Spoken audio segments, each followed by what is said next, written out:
समुद्रमा आँधी आउँदा माछा मार्ने मानिसहरू के गरेर बस्छन्? यो प्रश्न फेरि एकपटक सुन्नुहोस्। समुद्रमा आँधी आउँदा माछा मार्ने माझीहरू के गरेर बस्छन्? प्रश्न अनौठो छ। यो प्रश्नको जवाफ केही बेरपछि दिउँला। अब अर्को प्रश्नमा तपाईको विचार राख्नुहोस्। विश्व धेरै अगाडि बढिसक्यो, नेपाल धेरै पछाडि परिसक्यो। यो भनाइसँग तपाई सहमत हुनुहुन्छ कि हुनुहुन्न? यो प्रसंग हामीले गोविन्द थापाको लेखबाट लिएका हौं। गोविन्द थापाले सनराइज खबरमा एउटा विशेष लेख लेख्नु भएको छ। उहाँले समुद्रको आँधी प्रसंगबाट आफ्नो लेख थालनी गर्नु भएको छ।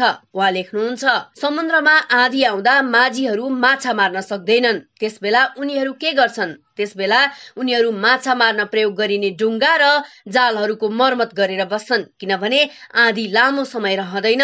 आँधी सकिएपछि फेरि माछा मार्न जानुपर्छ। भविष्यमा झन राम्ररी माछा मार्नका लागि आँधी आउँदाको फुर्सदको समय माझीहरूले उपयोग गर्छन्। अहिले नेपालको अर्थतन्त्रको अवस्था पनि आँधी आएको हालतको छ। जनताको दैनिक जीवन कष्टकर हुने गरी आर्थिक मन्दी छाएको छ। शहर बजारका आकर्षक व्यापारिक केन्द्रहरूका सटर रित्ता छन्। जताततै यो पसल बिक्रीमा छ अथवा टु लेट लेखिएको देख्नु सामान्य भएको छ। उद्योग व्यापार सबै ओह्रालो लागेको छ। निर्माण कार्य ठप्प छ। महँगी चरममा छ। नेपालको अर्थतन्त्रको यस्तो हालत कहिले भएको थिएन। देशमा आशा र उत्साह छैन। निराशा नै निराशा छाएको छ। पर क्षितिजमा समेत आशाको किरण देखिँदैन। यस्तो चरम अवस्था कसरी सिर्जना भयो? यसको कारण खोज्न जरुरी छ। कारण खोजिरहँदा काठमाडौँको त्रिभुवन विमानस्थलको दृश्यले झन भयावह भविष्य देखाउँछ। विमानस्थलमा विदेश जाने नेपालीको ताती छ। 3 वर्ष अघि तालिबानले अफगानिस्तानको काबुल कब्जा गरेपछि त्यहाँका जनता विमानस्थलमा ओइरिएका थिए। जसरी पनि देश छाडेर विदेश जानका लागि मानिसहरू विमानको पाङ्ग्रामा समेत झुन्डिएको कहाली लाग्दो दृश्य विश्वले देख्यो। त्रिभुवन विमानस्थलको दृश्य देख्दा लगभग काबुलको झल्को आउँछ। नेपालको यस्तो अवस्था कसरी भयो? समीक्षा गर्नुपर्ने उपयुक्त बेला यही हो। जसरी समुद्रमा आँधी आउँदा माझीहरूले डुङ्गा र जाल मर्मत गर्छन्, नेपालले पनि यही मन्दीका बेला अर्थतन्त्र मर्मत गर्न सक्नुपर्छ। अर्थतन्त्रको उपचार गर्न सबैभन्दा पहिले कारण खोज्नुपर्छ। नेपालको अर्थतन्त्रको यो दुरावस्था पछिल्लो 2 वर्षमा भएको हो। अफगानिस्तानमा तालिबानले सत्ता कब्जा गरेपछि जुन दुरावस्था भयो, नेपालमा पनि कांग्रेस माओवादी गठबन्धनले सत्ता कब्जा गरेपछि दुर्दिन सुरु भएको छ। नेपालको अर्थतन्त्रको यस्तो अवस्था हुनुका मुख्य कारणहरू: 1. राजनीतिक कारण।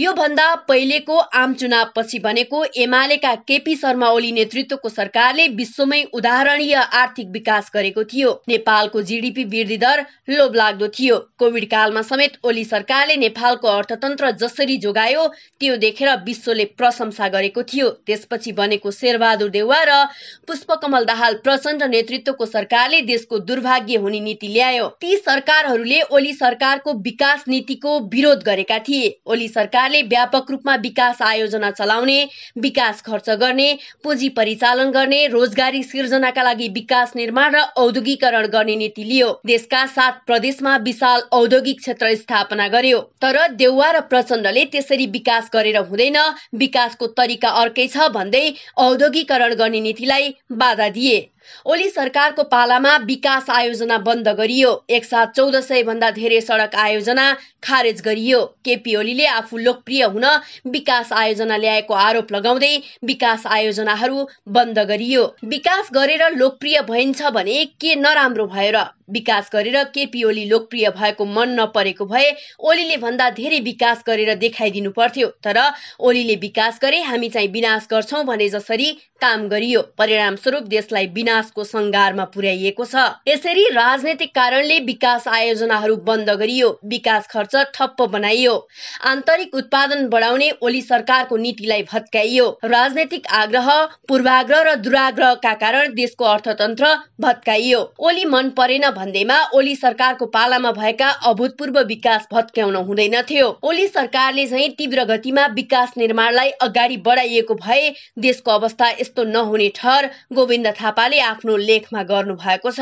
अहिलेको आर्थिक दुरावस्थाको मुख्य कारण नै राजनीतिक हो। दोस्रो संविधान सभाको चुनावपछि भविष्यको नेपालमा नेकपा एमाले एक्लैले बहुमत ल्याउँछ भन्ने प्रश्न देखियो। त्यसपछि कांग्रेस र माओवादीले कसैको पनि बहुमत नआउने खालको संवैधानिक व्यवस्था गरे। अहिलेको 60% प्रत्यक्ष र 40% समानुपातिक प्रणालीबाट कुनै एउटा दलको बहुमत आउन करिब असम्भव हुन्छ। यो व्यवस्थाका कारण पनि साना पार्टीको हातमा सत्ता जाने अवस्था आयो। यसबाट आर्थिक दुरावस्था आउनु नै थियो, आयो पनि। 2. आर्थिक कारण।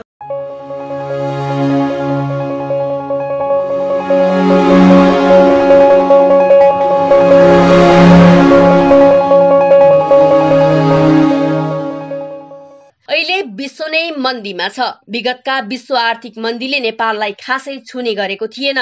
सन् 2008 को विश्वव्यापी मन्दीले पनि नेपाललाई खासै असर गरेन, तर यसपटकको मन्दीले भने असर गर्यो। किनभने विश्वमा आर्थिक मन्दी आउनु र कांग्रेस माओवादीको गठबन्धन सरकार बन्नु एउटै समयमा पर्यो। यसै त मन्दी थियो, त्यसमाथि कांग्रेस माओवादीको सरकार। यसले त आगोमा घिउ हाले जस्तो भयो। नेपालमा राष्ट्रिय पुँजीको सही परिचालन भइरहेको थिएन। बैंक तथा वित्तीय संस्थाहरूको पुँजी अनुत्पादक क्षेत्रमा केन्द्रित थियो। ऋण तिर्न, ऋण लिने र ऋणले पुँजी निर्माण गर्ने डरलाग्दो आर्थिक दुष्चक्रमा देश फस्दै गएको थियो। मन्दीले देशलाई झ्याप्पै छोप्दा अर्थ मन्त्रालय र राष्ट्र बैंकले मिलेर काम गर्नुपर्ने थियो, तर अर्थ मन्त्रालयले मौद्रिक परिचालनको प्राविधिक विज्ञता राष्ट्र बैंकसँग हुन्छ भन्ने स्वीकार गरेन। पार्टीका खास नेताहरूको कालो कोठाभित्र बसेर आर्थिक नीतिहरूमा हस्तक्षेप गरियो, जसका कारण अर्थतन्त्र चौपट भयो। अर्थतन्त्र चौपट भएर कालो सूचीमा पर्ने ऋणीहरूको संख्या बढ्दा सरकारलाई चिन्ता छैन, बरु त्यस्ता ऋणीहरूको कठालो समातेर कसरी ऋण असुल्ने भन्ने चिन्ता सरकारमा देखियो।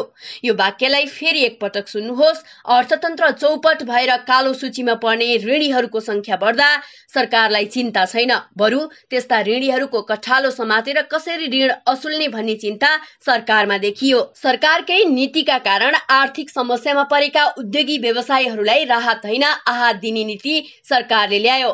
ब्याज दर बढाउने, विकास खर्च नगर्ने, विकास निर्माण तथा विभिन्न कामका भुक्तानी व्यवसायीहरूलाई नदिने नीतिका कारण पुँजी परिचालन भएन।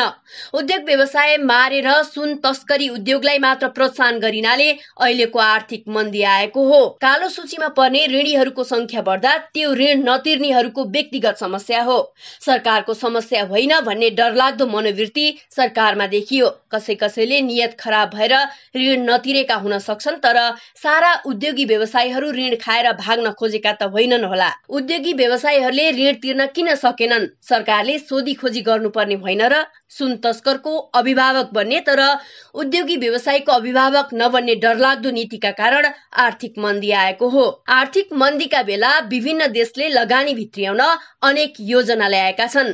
आजको विश्वमा प्रमाणित भइसकेको कुरा के हो भने कुनै पनि देशको राष्ट्रिय पुँजीले मात्र देश बन्दैन, विदेशी पुँजी पनि परिचालित गर्नुपर्छ।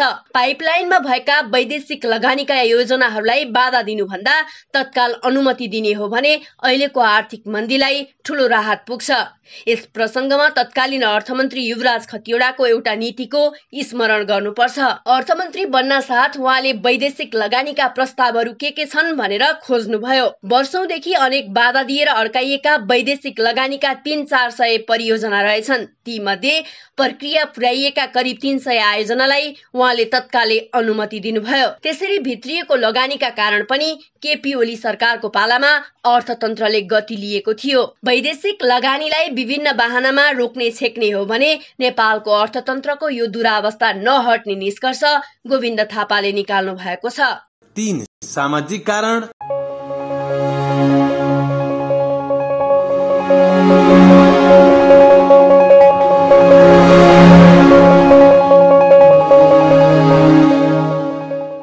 देशको दुरावस्थाको जिम्मेवार कांग्रेस माओवादीको गठबन्धन मात्र छैन। हामी सबै दोषी छौं। दोषको मात्रा फरक होला। कसैको दोष मात्रै होला, कसैले देश बिगार्न अपराध नै गरेका होलान्। तर देशको यो अवस्था आउनुमा सामाजिक कारण पनि जिम्मेवार छ। हामीले श्रम संस्कृतिको विकास गर्न सकेनौं। हामी ज्ञानको पछाडि कुदेनौं, गाउँघरमै गर्न सकिने उद्यम खोजेनौं। सरकारले घरेलु उद्योगमा जोड दियो, तर न घरेलु उद्योगको विकास भयो, न ठूला उद्योग खोलेर औद्योगिकरण नै गर्न सकियो। घरेलु उद्योगको मात्र भरमा अब विश्वमा औद्योगिक प्रतिस्पर्धा गर्न सकिँदैन। यसका लागि ठूलठूला उद्योग खोल्नुपर्ने विचार गोविन्द थापाले सनराइज खबरमा प्रकाशित आफ्नो लेखमा राख्नु भएको छ। नेपालमा घरेलु उद्योगका नाममा मनोविज्ञान नै बिगारियो। ठूला औद्योगिक क्षेत्र खोल्ने, ठूला उद्योग खोल्ने तर्फ सरकारी प्रयास भएन। केपी ओलीको पछिल्लो सरकारले गरेको प्रयासलाई पनि निरन्तरता दिइएन। विदेश जानु बाध्यता हो, तर अहिले जति मानिस विदेश गएका छन् उनीहरू सबै खाना लाउन नपाएर विदेश गएका होइनन्। नेपालमा श्रम गर्न लाज लाग्ने तर विदेश गएर जस्तोसुकै काम पनि गर्ने संस्कृति नेपालको विकासको बाधक हो। नेपाली समाजलाई ठूला सपना देख्ने बानी नै परेन। विकास निर्माणका ठूला सपना समाजले देख्नुपर्छ। यस्ता सपना देखाउने नेता हुनुपर्छ। आश्वासन र सपना फरक हो भन्ने बुझ्नुपर्छ। नेपालमा आश्वासन दिने नेता धेरै भए, तर सपना देखाउने नेता सम्भवतः केपी ओली मात्र हो। विश्व धेरै अगाडि बढिसक्यो, नेपाल धेरै पछाडि परिसक्यो। हाम्रो समाज अहिले पनि पछौटे छ। ठूला गफ गर्ने, उग्र बोल्ने, गाली मात्र बक्नेलाई नेता मान्ने पुरातन चेतना स्तरमा नेपाली समाज अझै पनि जगडिएको छ। यो चलनले देशलाई अरू धेरै पछाडि धकेल्ने चिन्ता छ। अब डुङ्गा र जाल मर्मत गरौं।